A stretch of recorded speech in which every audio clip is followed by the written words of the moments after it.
tannin.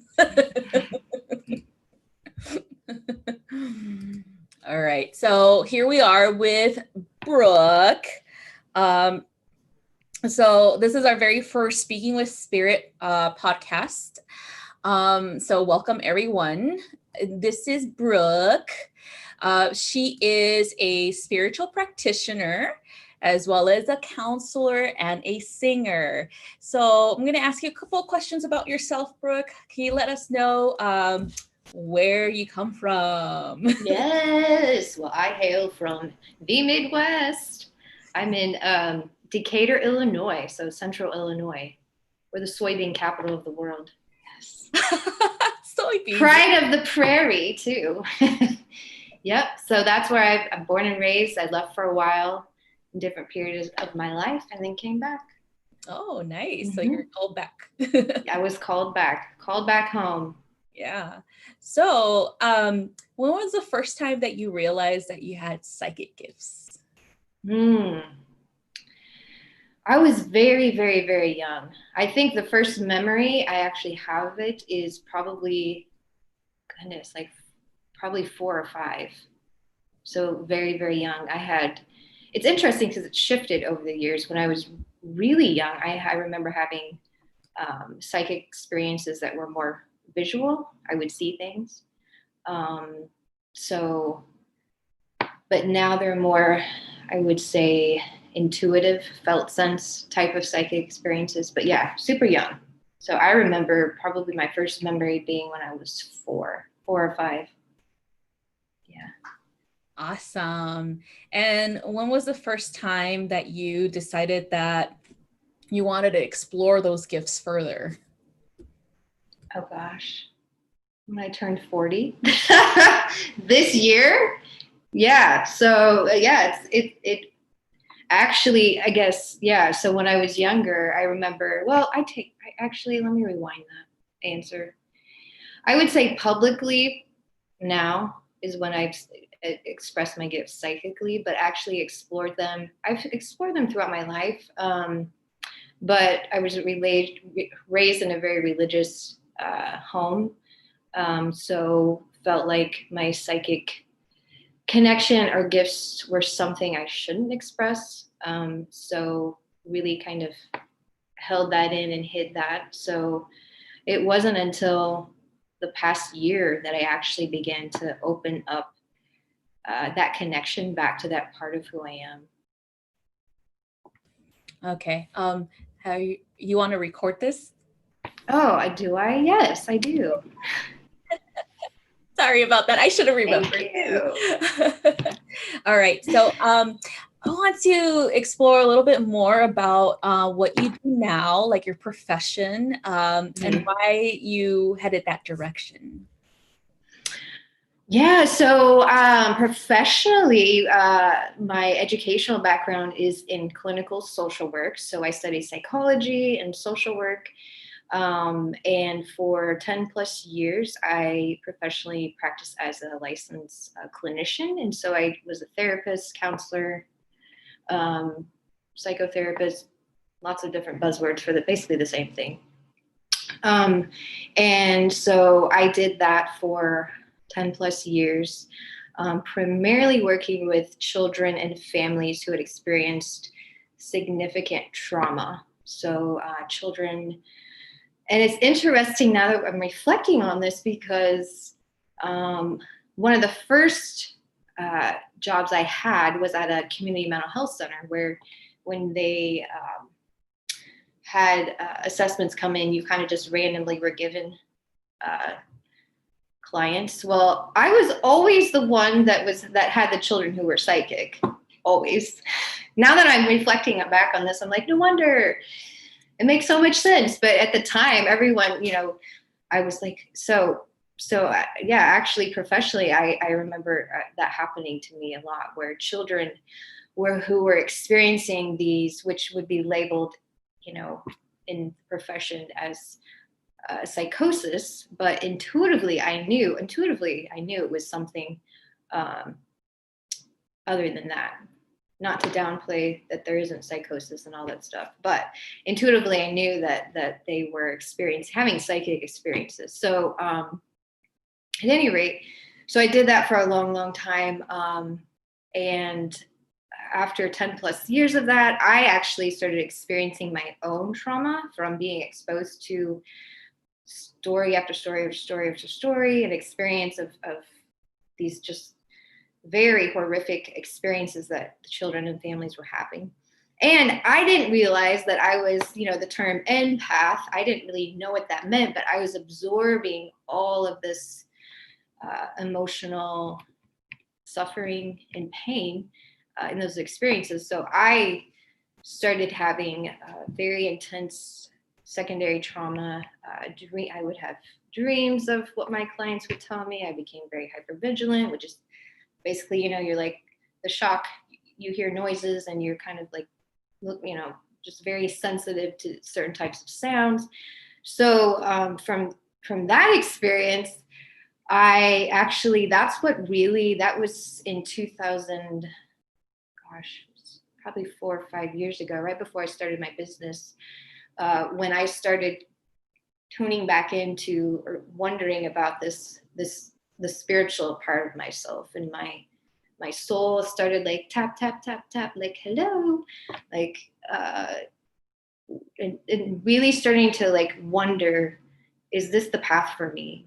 I put all this money and like student loan debt and all this energy into creating this professional persona, I would call it. And I was at the point where I was just like, I just want to go work at Starbucks because I just I can't do this. It was just, I was to the point where I was just so burned out and had, the secondary trauma. So that's when I started tapping back into and asking myself, those really, to me, questions that really tuned me back into my heart, into my soul, into my soul's mission. And that was like 4 or 5 years ago. And that's what led me to, and I had also worked at hospice. So that was my last job before I went into my own business. And so yeah, it's been a journey. It has been a journey. And when I started my business about 4 or 5 years ago, it was primarily out of the desire to support other professionals within my field and within the helping profession, because there were so many as soon as I admitted to myself what was happening to me, and along with that came a lot of shame. I felt like something's wrong with me. I should be able to handle this. Like, I need to toughen up. So I had these basically, the self-critical shame tapes going on in my own mind to try and get myself back into the role of this professional persona that I thought was my path. And then, but really went through a lot of just like deep reflection on is this really what I'm here to be bringing, to this experience on the earth. So, yeah, I hope that answered your question. That was kind of a long answer. That was perfect. Thank you. Okay. Because I was gonna have a follow-up questions about like your work, like your personal business and what it like. Mm-hmm. You already answered. So that's great. So so what are your plans for the future? Like what type of work do you want to concentrate on? Oh, that's a great question. That's a question I've been reflecting on for like intensely for the past, especially 6 months, past year. Because basically that experience where I felt like I was at rock bottom, I was also going through a very emotional, intense marriage and divorce while I was going through that experience. And so I was basically thrust into this space of like yeah, what does it look like next? What's next? And through that, I discovered and was inspired by so many practitioners, and particularly in the realm of astrology, is what really connected me back into spirit, into source, and so and tapped me back into my intuitive self, into understanding. A big part is understanding who I was at a soul level, understanding the Pisces part of me, and that I'm not, like, it's like I had also developed a lot of these mechanisms, I think, in trying to understand myself as a Pisces,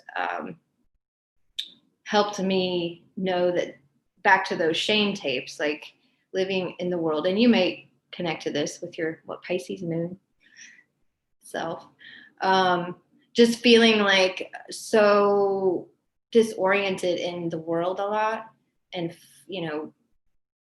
emotional, not being able to be grounded, just flighty, dreamy, all these things that basically it felt like, I was getting these messages like, don't be that, like, you need to sit still, and you need to stop dreaming, and you need to be this and be that. And so when I tapped into astrology and started really understanding who I was, particularly through the lens of being that Pisces, that's what really illuminated so much for me. And actually what's propelled me into my what's next. So for me, what's next is really also embracing my North Node, which is that Leo energy, which is quite ironic because my whole life I've been opposite of that. I've been very, like, hiding into myself and not expressive. And yet, with that Leo energy, it's all expressive and it's big and it's, and so I really trying to bring that into the what's next. And so for me, it's intertwined with tapping into my creator self, which I'm a musician, I'm a singer. So for me, I've been tapping into that part of who I am. And so I just started my own YouTube channel called The Wandering Way. And for me, this is going to be a space for really embracing and embodying that energy of who I am, and also supporting and empowering others through the material and kind of the information that I put out. And so what I am really excited about is being a Pisces and experiencing, being honored to be here during this transition from, the age of Pisces that we're in to the age of Aquarius, providing material or just little support and information for other Pisces who are experiencing this. I don't know if you've been feeling this, but for me, I go through emotion, just really intense, just like ups and downs sometimes, just with the energy. So yeah, it's going to be called the Pisces Portal. So that's going to be one of the things that I'm going to have coming up on my channel. I'm super, super excited. It's going to involve astrology, energy readings, and intuition, most likely oracle card, tarot, things like that. So all those tools that have supported me, in understanding who I am as a Pisces, and bringing together others who maybe feel like, just they're lost or need more support or want to understand what's going on. For me, when I tapped into astrology, that was very grounding for me. It gave me an understanding or a framework to understand who I was. And it was a very grounding experience for me and validating. And I felt very seen. So because I was able to experience that, I want to be able to help others experience that feeling as well. And have fun, because I want to have fun too. So I plan on doing some other things connected into creativity, connected into artists and musicians, and really connecting into that vibration, because I feel like everything that's happening right now, tapping into, that that dimension of creation of all potential is so personally healing from myself and just healing in general for the collective. So yeah, I'm super excited about that.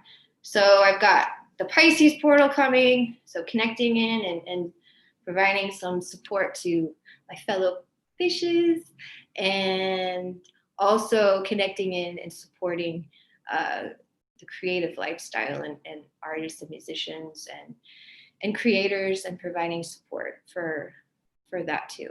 So I'm excited. Awesome. Yeah, me too. Yay! So talking about singing, Yes. so I personally had the honor Yes. to hear you sing live, and it was like this very magical, very like siren type of music that just lures you in and wraps you around with just beautiful love, and you're just like, ah, and the same thing though, but it's really healing at the same time. And I was like, wow, like I was so amazed. But yeah, can you like talk to me about like how, where is that going? Like your journey, like singing journey. Where did it start, Yeah, I would love to. And thank you so much. Actually, that was such a magical experience that you witnessed. I literally remember being on stage and hearing all of you out there screaming, right, with your fire energy. And I literally remember I was just like, oh my gosh, you like activated that Leo. I was like, rah! And I like hit notes and sang in a way I've never experienced. So you were part of that. Thank you. I appreciate you saying that. Aww. So yeah, I'm serious.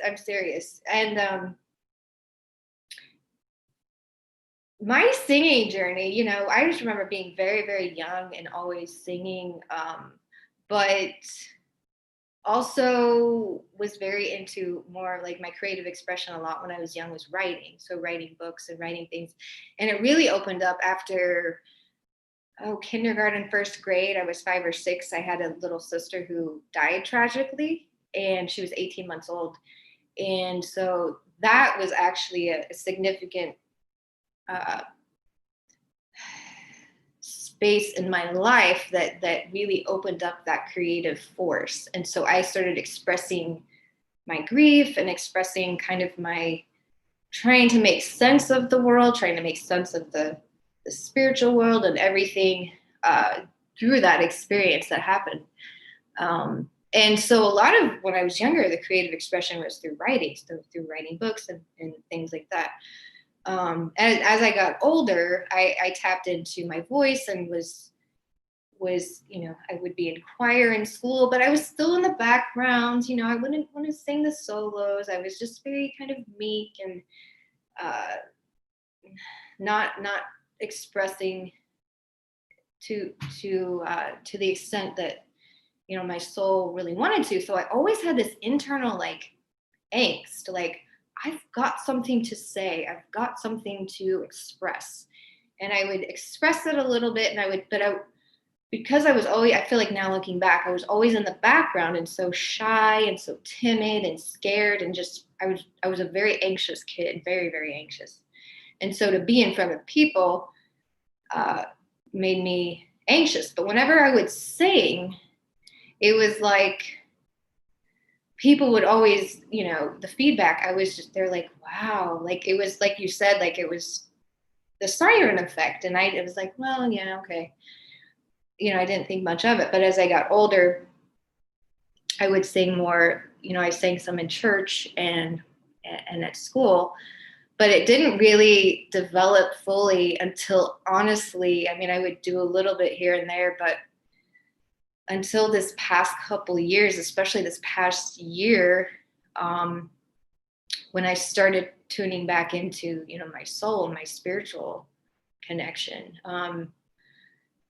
I had a spiritual mentor and a dear friend who passed away this past January, who was a huge factor in last year connecting me back into my creator self. And so that's kind of my journey, I guess. Not it's literally it's interesting actually to reflect upon. I haven't done that, so I thank you for this question because it's helping me do that. Like it's always been like, ooh, and then I come back and like, oh, I'm gonna. So it's been this constant like energy of like, I'll just show myself a little bit and then I'll hide again. And so finally, with finally stepping into who I am and this understanding of like, you don't have to hide. Like, you don't have to be quiet. You don't have to, especially growing up in the tradition that I did, it was always, I remember one time actually singing in church and a person going up to the pastor afterwards and asking them that I don't sing again. And they said it was because, yeah, her voice is just too what was the word? Too sensual. So don't be getting like that in church. Too sensual. Anyways, but so that's literally what they said. I was like, so at any rate, but my old self was like, oh God, like I did something wrong. Like that was bad. Why did you do that, Brooke? Like, why did you let your voice be like, so that's kind of like actually an example of literally like how I would express myself. And then it was met with like someone saying that or someone not validating that experience. And then I'd be like, okay, I guess I have to hide now. Like, okay, I won't sing in church. And so, but and so now, looking back at that though, now because I have done so much work to disconnect myself from relationships and people and things that were so toxic, and I have brought in and connected to people who are so healthy and actually reflect back to me who I am, like that has been everything for me. So I'm working with this amazing producer in LA. His name's Alex Marshall Skiles. His with Moonbase Records. And actually, he's an astrologer. He doesn't do it publicly, but he was the first. He gave me my first astrology reading, I think like 3 or 4 years ago. He's a great friend of my brother-in-law and sister, and he gave me my first astrology reading. And now we're making an album, and it's my first album. I'm so excited because it actually embodies so much of what I just talked about with you tonight. Me coming from this meek, hiding, like scared, anxious little girl who, was a victim to her world into this like bold, leonic, I am going to express who I am and I don't have to explain myself to you. I'm just going to do it type of thing. So it's really amazing. Even the process and working with Alex has been incredible. Especially we've used astrology a lot and understanding like the song and when to do certain things and like as far as recording and the creative process. And so it's just been amazing. So the next step is I'm heading to Nashville next month and gonna lay down the vocals. And so yeah, I'm excited. And I'm still a little nervous, but this is yeah, it's gonna be great. So awesome. Oh, I'm excited for you. Thank you. Excited. Yeah, when I get on that stage now, it's like total just transformation every time. And when I'm on stage, it's multidimensional. It's just I literally can't express. It's just I can't even put it into words. When you say siren, I feel the siren in my body, literally like click in, and then it just expands out. And I can feel the other thing I can feel is not just the siren within myself. I can feel it within everybody else. This light with the musicians, especially on the stage, it's all this dance of energy. And it's just like, to me, it feels like this portal of light that just activates, and then it just activates the entire space within.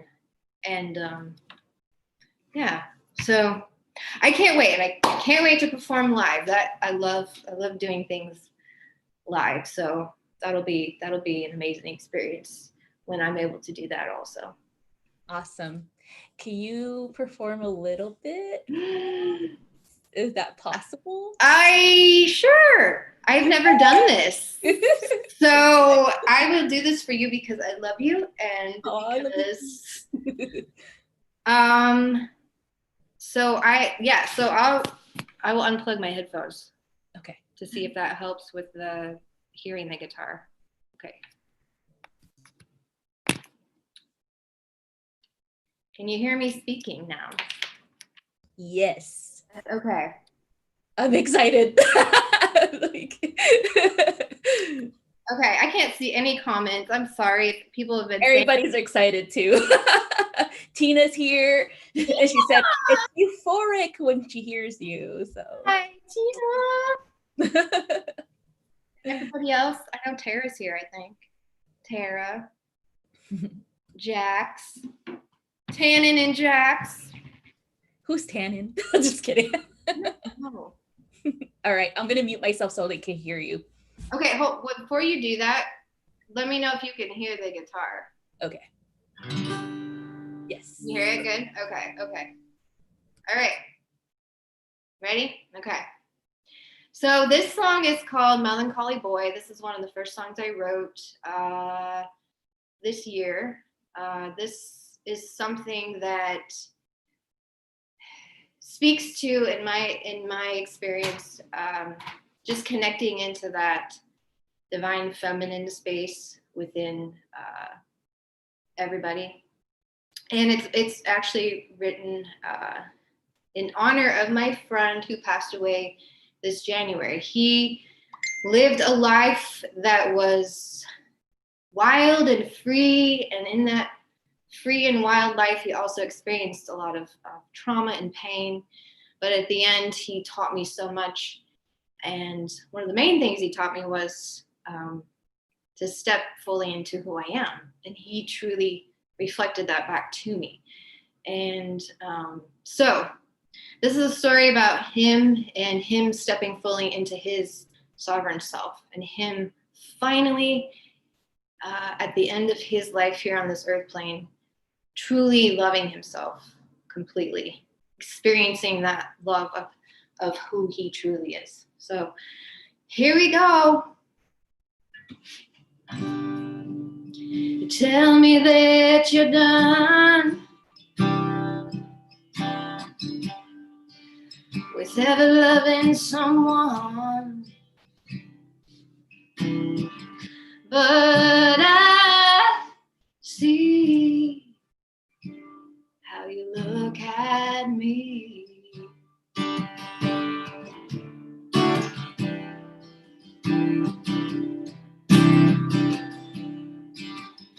Oh, melancholy boy, won't you take my hand? Oh, melancholy boy, let me lead you to the promised land, to bid fare thee well to your broken heart.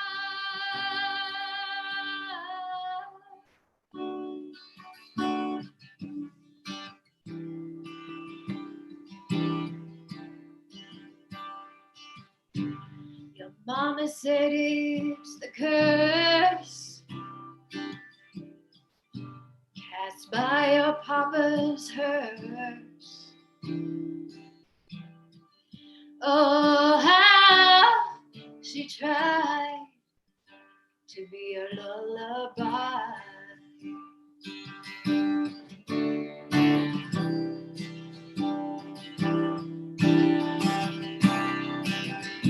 Oh, melancholy boy, Won't you take my hand? Oh, melancholy boy, let me lead you to the promised land, to bid fare thee well to your broken heart.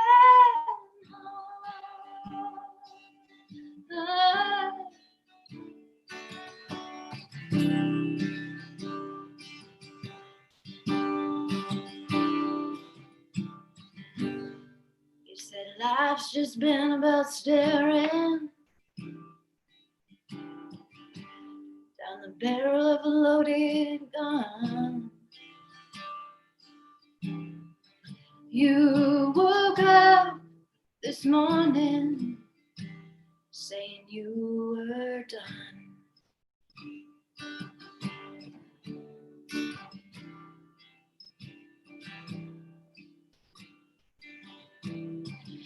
Oh, melancholy boy,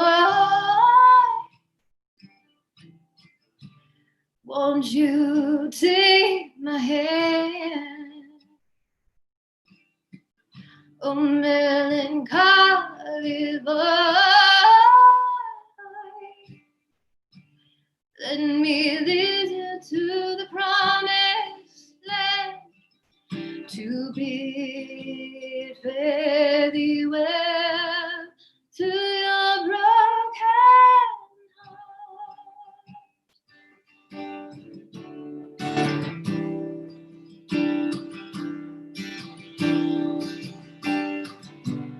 Now you're standing at my front door.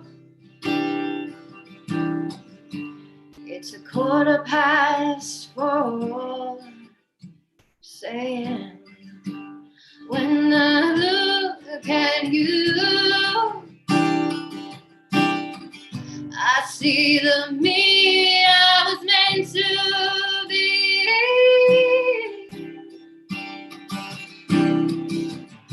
Oh, melancholy boy, won't you take my hand? Oh, melancholy boy, let me lead you to the promised land, to bid fare thee well, bid fare thee well, bid fare thee well to your broken heart.